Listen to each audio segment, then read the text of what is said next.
Okay, Shalom. Right, extraordinary lesson again. The Talmud and boiling excrement. Hidden secrets revealed. This is part 2. I'm outside again, so you may pick up some wind and also some of the noise of the birds, but it's just easier and nicer for me to do it outside. Right, let's bring me on board. Hopefully you've got me there. Now I can't see until recording's finished and I've got to check on myself. Okay, so we had this story taken from Gittin in the Talmud. I'm not going to read through all that, but basically Onkelos, who was a convert from Rome, a Roman convert to Judaism, prior to his conversion, I believe, he went and raised Yeshua. It says here, Jesus the Nazarene from the grave through necromancy. Onkelos said to him, "Who is the most important in that world where you are now?" Jesus said, "The Jewish people." Onkelos said, "Should I then attach myself to them in this world?" Jesus said, "Their welfare you shall seek, their misfortune you shall not seek, for anyone who touches them is regarded as if he was touching the apple of the eye." Okay, if you want to read through the rest of that, then you can do, but I covered that in the first lesson. So let's go and have a look at this boiling excrement, because we saw from the last lesson that it's just a code. And this lesson, what we're going to do is cipher up that code. There's a reason why we've got to cipher it, and I'll show you that as well. So we've got this statement, the boiling excrement. First of all, I'm going to have a look at this number here, which is the total regular plus the ordinal and the total square ordinal. Add them together, come to 3078, which is a significant number because it's related to this, which also came in last lesson as well. Why?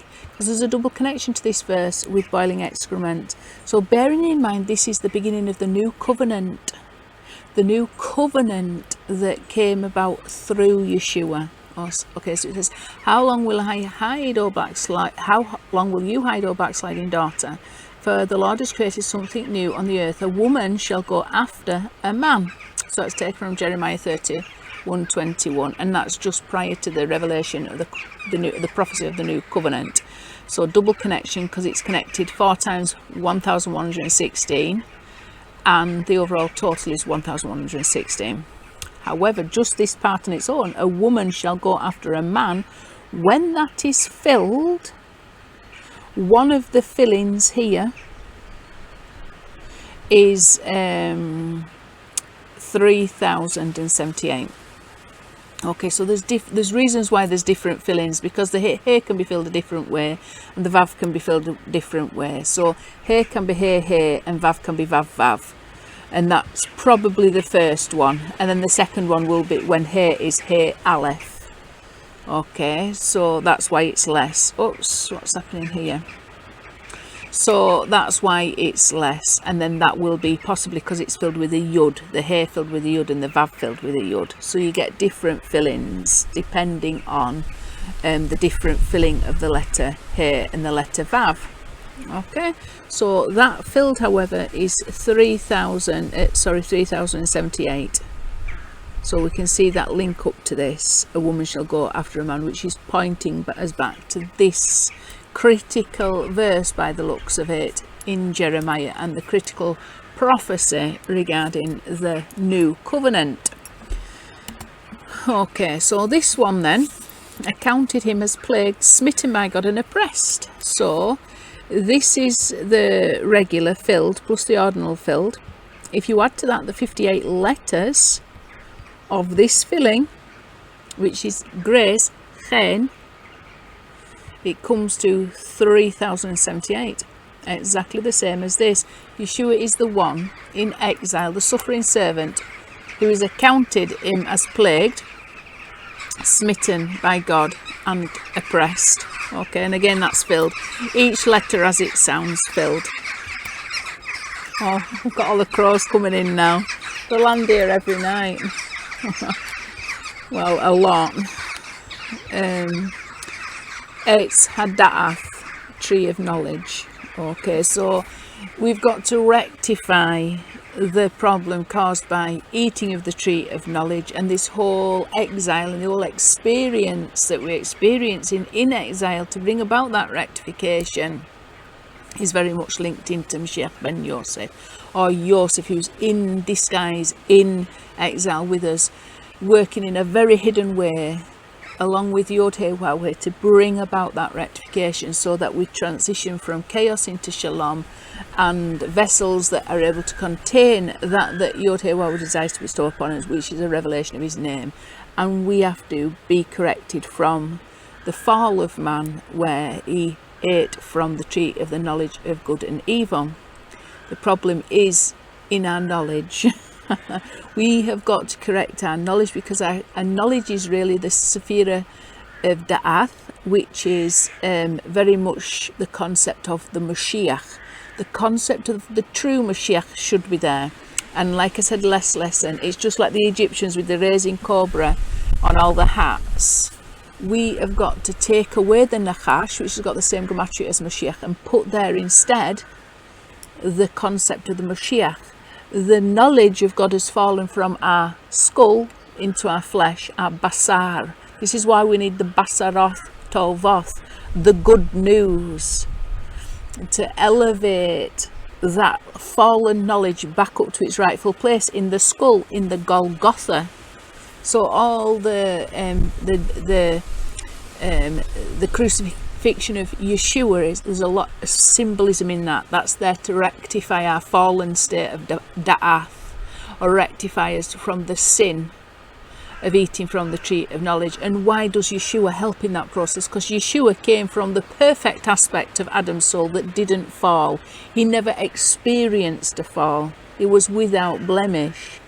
So because of that, he has been used to atone for us and our sins, what we have committed as a result of eating of the tree of knowledge of good and evil, and all the 49 levels of impurity as a consequence of being in this exile. So as we can see, the Mispah Gadol and the ordinal together come to, the ordinal Mispah Gadol come to 1539. And as we can see, 2, that's connected to 3000. 2 times that is 3078. So we see that connection there. And we've got this, the serpents, Hanachashim. So instead of having the true revelation of the Mashiach, or the Mashiachim, like Moshe, Mashiach ben Yosef, Mashiach ben Dawid, we've got these incredible false concepts. Just have a look at that though. You've got the serpents. This one, the regular's got an ordinal of 71. We can see that this is connected to 71. Oh no, I've just got it a little bit wrong there, sorry, forget that, what we're going to say. But anyway, then the serpents, I just thought I saw some numbers, but there is a connection, there's a connection to this, because Mashiach ben Yosef said, the only sign that I will give a wicked and adulterous generation is the sign of the dove. 71 is Yonah. Okay, so the whole story of Yonah helps us to understand the whole concept of Mashiach ben Yosef, and it also is the dove of redemption, you know, and it's very much related to the concept of the Mashiach, because you've got the body of the bird is Moshe, the right wing of the bird is Mashiach ben Dawid, the left wing of the bird is Mashiach ben Yosef. Okay, so we've got to transform this from the serpents into the Meshiachim, the Messiah, the concept of the Mashiach that restores our knowledge. Okay, so you can see the serpents is related to the tree of knowledge. We've got to restore our knowledge, our da'ath, with the truth, which I swore to your fathers. So this is taken from Deuteronomy 7:12. This has got that number again, the 153 that showed up in last lesson. We talked about this, where Yeshua is redeeming from Esav. And it's related also to the 153 fishes in the dragnet. The last appearance of Yeshua before he descended into Esav to his disciples, after he'd been crucified, by the way. They didn't recognize him at first. But that also comes to 1539. Let's just go and have a look at this verse. Okay, so this is an absolutely beautiful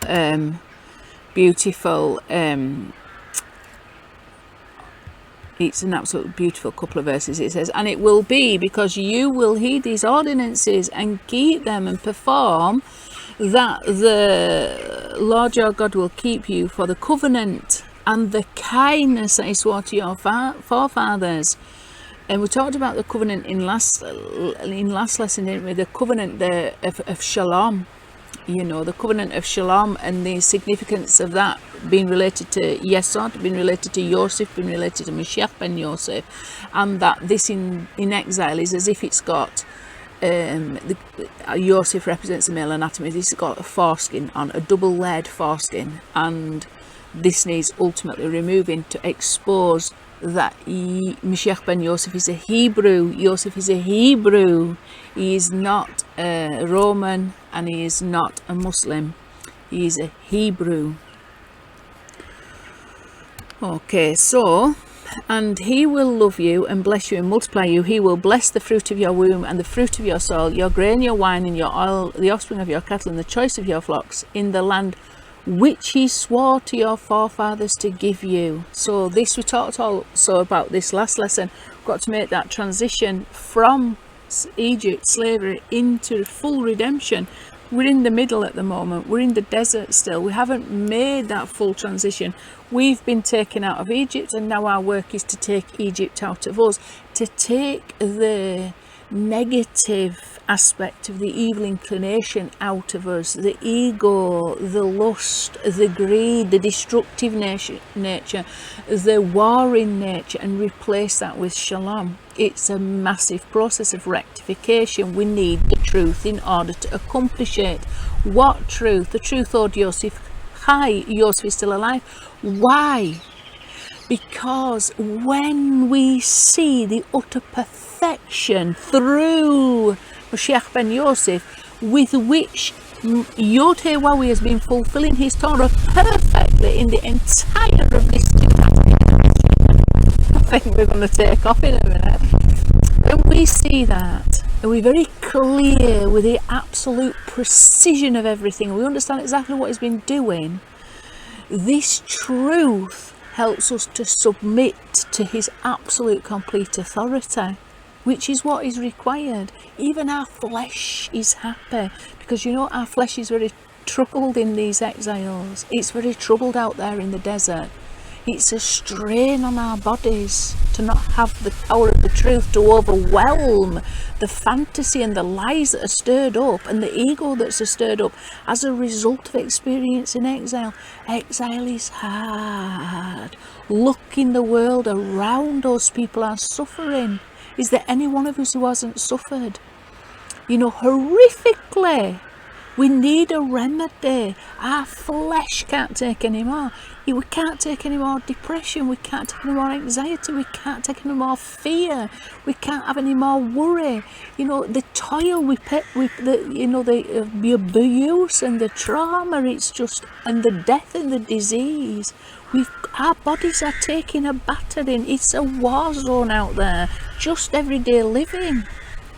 We've got to be empowered with the truth to calm these levels of Shalom down. The only truth is to know that God has a perfect plan. He told us about it. And if we can perceive that perfection, it's the truth that calms us down. It's the truth that brings us to that place of Shalom. We need it. It's absolutely essential. The revelation of Mashiach ben Yosef is the key to bringing us to a place of Shalom. It's the good news. It's actually the truth. It's actually, can we believe what God has been doing? He's been so faithful. If he's been that faithful, he will take us to the very end. People need to know this. Because a lot of evil in this world is taking a lot of dominion, and it's sending people crackers. They need an answer. They need an answer. And if you can point them very clearly, you see these words that was written all those thousands of years ago, can you see how exactly the entire of the last 2,000 years of history have played out word for word in utter perfection to the fulfillment of these words? When you can show somebody that, it's amazing. This is where we think this is unbelievable. There's only God. Everything has been about God fulfilling his Torah. This is why the truth is so important. Not just for our souls, but for our bodies. Our bodies have suffered in exile. I've talked about this a lot. Okay, so I'll just go back. Okay, so it's getting a little bit windy out here. I think I might have to cut this lesson short, but I've just filled out for you here because I think it's really important, so you know how it's filled out. It's filled out the He and the Aleph and the Vav and the Aleph. So this is at the level of Atzluth. Sorry, no, it's at the level of Yetzirah formation. So a woman shall go after a man, or a woman shall encircle or court a man. Okay. There's various interpretations and significances with that also. And then accounted of is in plague. We've already gone through that. On which tree of knowledge, we've gone through that. So you can see how that's half. That Anachashim, serpents. We've just had a look at that then, haven't we? Which I swore to your forefathers. Okay, so this is all linked in. Just see how that's linked in. We need to get to the promised land. We need to go through this desert process. We have to accomplish this tikkun. But when we see this rectification, but when we see all that Yod-Heh-Wawi has been doing, it's going to give us that assurance. Look at the numbers involved with that then. The 153, the fishes again. It's very significant. What's this here? 1,000 plus 386. 1,000 is the concept of the Mashiach. Mashiach ben David plus Mashiach ben Yosef, 443. 434 plus 566 is 1,000. What's 386? Then that's Yeshua. It's also linked up here. This number here, the square ordinal of boiling, is 386. Yeshua. Okay, so there's all kinds of significance. That 153 is very, very significant. And then we've got this. This is quite extraordinary because in the Quran there is an accusation against the Jews and against Christians. And there is some truth in this, by the way. There is some truth in this. Okay, the Jews don't worship Ezra. But there is, Ezra's been given an extraordinary status, really. It's downplayed nowadays, but at one time, you can tell by reading the Talmud, he's been given a very, very, very high status. Why? Because he was the one who changed the script of the Torah from Phoenician to, or what you call Paleo-Hebrew, to Asheritic text. He was the one that wrote the entire Torah because it'd been lost. He rewrote it, and things like that. There's all kinds of things. And then Yeshua, the accusation in the Quran. I did a whole teaching on this actually. But Ezra is not worshipped. But the word used in the Quran is, I think it's Hosea, and there are references that this could be Metatron as opposed to Ezra. It's really speaking about Metatron. In which case, if it was speaking about Metatron, then they have got some right to suspect that there is Metatronic worship, because Metatron is given such a prominent position within the inner secret teachings of the Torah. You would suspect that some worship of Metatron is going on. Okay, Yeshua is worshipped because of ignorance. Is worshipped. There's only one we should worship, and that's Yod-Heh-Wawi. That's it. It's as simple as that. Anything else, anything that we could point at, anything that we could point away from and say that's not God, both of those things can constitute an idol. God is invisible and unseen, and that's what we worship. Okay, but he is going to make himself known to us. He is going to bestow upon us a revelation of his presence, of an aspect of his infinite perfection. This is what we've been restored to. So there will be a time where we transition, but right now certain accusations have been made against Christians and against Jews, and there is some foundation for those accusations. I did a video about it, and I said you know, that the Jews don't worship Ezra, and they don't. No, I've never come across it. I've been to the synagogue for 7 years. I've never known it. I can see where maybe they're going from, but then when it could be other things like Metatron, it's a very, very, very shady area. I've got a lot of problems with the concept of Metatron as found within Judaism, because basically, essentially, Metatron has replaced the whole concept of Mashiach ben Yosef. However, if you add these two together, the square ordinals of them both come to 1563. We have to correct this defect. This is the most significant defect in terms of problems with our belief in Yod He Waw He, because there's a lot of problems. I've done a lot of reels on my Facebook account. The reels come under Stephanie Leaf, and these talk about the problems of adopting Neoplatonic Greek influences within Kabbalah of Judaism. There's very little to distinguish between some of the Kabbalistic concepts to be found in Judaism and some of the Greek philosophies. Very little, in fact, absolutely indistinguishable. They have been adopted, but this is not the God of Abraham, Yitzhak and Yaakov. This is literally the God of the Greek philosophers. There's problems with this because there's concepts that are masking over the truth regarding God. We've got to root these out. And basically the concepts to be found within Judaism, when you go into the inner teachings of Judaism, they're exactly the same as the outer teachings of Christianity. This man is a God, or who was formerly a man is God himself. This is the concept of Metatron. It's in error. There's a lot of error associated with it because they've adopted a lot of Greek philosophy that shouldn't be there. It's an unknowable God, the concept of Ein Sof within Kabbalah. What should be there is a truth regarding Mashiach ben Yosef. What truth? Well, the one that can be vouched for throughout the entire of these last 2,000 years of history, not where we're floating away with the fairies comprehending an unknowable God that just so happens to be the God of the Greek philosophers. I have a lot to say about this. I'll have to do actual teachings. I did do a very brief teaching on this. You will find it a couple of videos back, why it's so problematic. You know, we've got to address it at some point.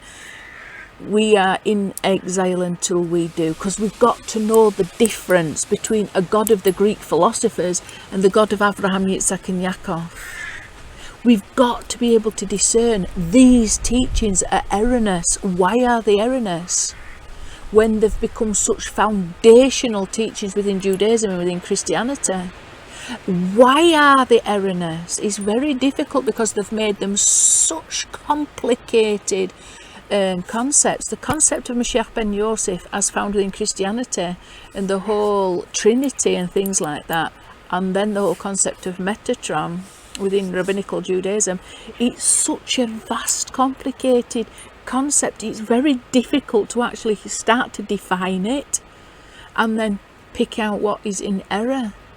The truth is that Yeshua was a man, not God. God dressed him up as a God, just like he dressed Joseph up as a God. It doesn't make him a God.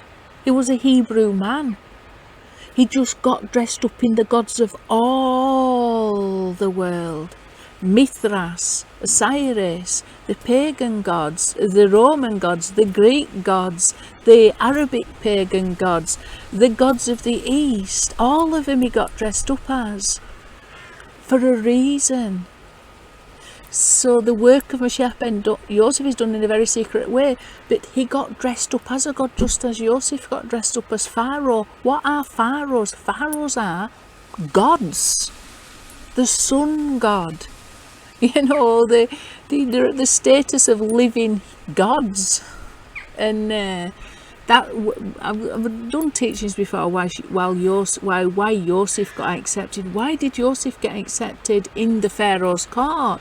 Because he had the dream about the wheat and the dream about the cows. The wheat represents Osiris, the cows represent Isis. These are the supreme gods of Egypt. these are the gods that represent Egypt's wisdom. When the cows were thin and scrawny and eaten, the fat cows were eaten by the thin, scrawny cows, and the fat wheat was eaten by the scrawny, thin, beaten by the east wind wheat, or however it's described. This was worrying to Pharaoh, because these was the symbol of Egyptian wisdom, what was going to happen. Suddenly this young man comes along, he's got an answer to this problem. He's got a solution to this problem. That's why Pharaoh's calling him wise, because Pharaoh's disturbed what's going to happen to Egypt's wisdom. This man's like a god, second in command only under Pharaoh. Pharaoh was the chief god of Egypt. Yeshua was exactly the same, getting dressed up. Mithras, Zeus, whatever, Jupiter, we'll have them all. He resembles them all. He resembles all the myths that was at the time and that is still now and that ever will be. Osiris, yeah, all of it. He got dressed up. God dressed him up.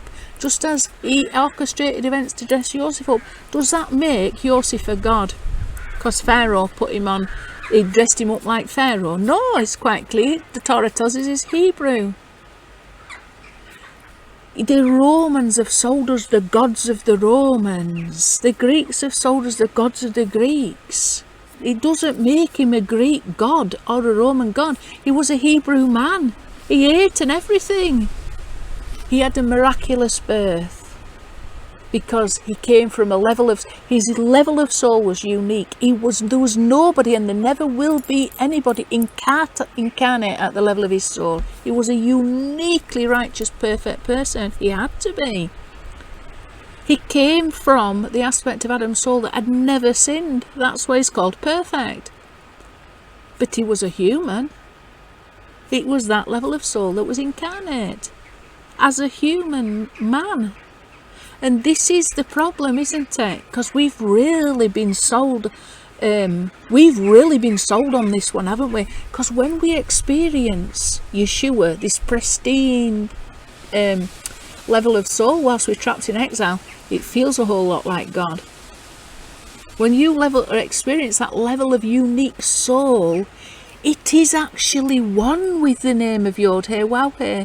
We have got a missing piece of knowledge, however, because the missing piece of knowledge is that even though at that level, the level of the crown, the level of Yechidah, where the soul of the Mashiach is one with Yod-Heh-Waw-Heh, they are still not one. We just have to, even though we experience it, I've experienced it. When I experienced Yeshua, I experienced he was God. I experienced that. That level of soul is so high that when you experience it, you can't think that it's anything other than God. But surely it is God. But we have to have the right knowledge. The true knowledge that helps us to distinguish between what we've actually experienced and the truth. The truth is, at that level, even the soul of the Mashiach, even though there's a oneness at that level, they are still not one. There is still a separation, even though it's imperceivable. We just have to know the knowledge that Yeshua is not God. This is just a matter of knowledge that we've got to acquire. We've got to know that even though his soul was so exalted, and even though we experience it is actually God himself, it is not God. There is still a distinction, an imperceivable distinction. We simply have to have the knowledge to know that even though we perceive them as the same, they are not. He was not God. He was just a high level of soul. And we worship him as if he is God. That's the big problem. But how many Christians are going to let go and instead adopt the truth of the Torah? The Torah teaches us exactly, it's there before us. It's there before us. Yosef, the whole story is there. We can see how it's played out in 2,000 years of history. It's a lack of knowledge that would give us the wrong conclusions, that would conclude we have to worship Yeshua as God. We've got to let that go. And we've got to root out the leaven of the Pharisees that have adopted Greek philosophical gods and put them instead of Mashiach ben Yosef, the truth regarding Mashiach ben Yosef. This whole concept of Metatron has got to be rooted out from start to finish. Whole concept of Shir Koma, the measure of God. It's got to have a distinction between God as we are able to perceive him, called Metatron according to rabbinical Judaism, and then this other crazy concept called this unknowable God. God is not unknowable. The entire rectification process is to restore our knowledge of God. The knowledge of God will fill the earth as the waters cover the sea. It's not so that we know that we don't know God. That's not the end. That's not the end. That's Greek philosophy. Got to start to distinguish, and this is all wrapped up in the concept of Metatron, because you've got then to distinguish between an unknowable God and a knowable God. What do the Jews call a knowable God? It's basically essentially the concept of Mashiach ben, it's the concept of Metatron.